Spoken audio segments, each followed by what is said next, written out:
On est expert en revêtement de sol, parquet, moquette et revêtement plastique depuis plus de 45 ans aujourd'hui.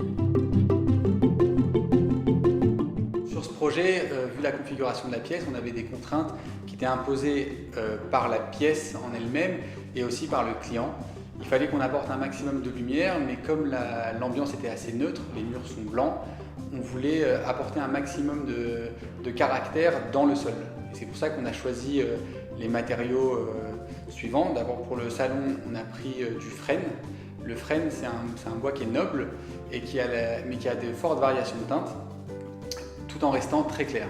Donc on gardait de la lumière, c'était quelque chose qui n'allait pas assombrir la pièce, mais qui allait apporter beaucoup de dynamisme dans le regard. Pour la partie cuisine, on a préféré un revêtement stratifié qui imite le carreau de ciment. Le client aimait beaucoup l'idée d'un carreau de ciment dans son salon, mais il ne pouvait pas avoir les contraintes qui étaient liées à la pose d'un carreau de ciment et surtout à l'entretien qui suivait derrière. Donc on a préféré opter pour ce produit qui se pose en pose flottante. Pour les deux produits, l'entretien est très simple puisqu'il n'y en a quasiment pas. Un coup d'aspirateur et une serpillière très bien essorée.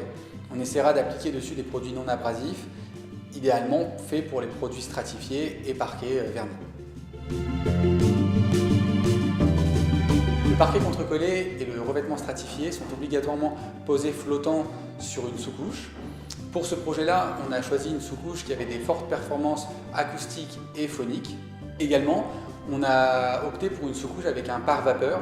C'est un léger pare-vapeur qui va nous donner une certaine sécurité en cas de remontée d'humidité. Pour ce projet, on a choisi une décoration d'inspiration scandinave avec le parquet en contrecollé frêne qu'on est venu casser avec les motifs carreaux de ciment dans la partie cuisine. Le choix de ces deux revêtements de sol nous a permis de venir casser la neutralité de cette pièce.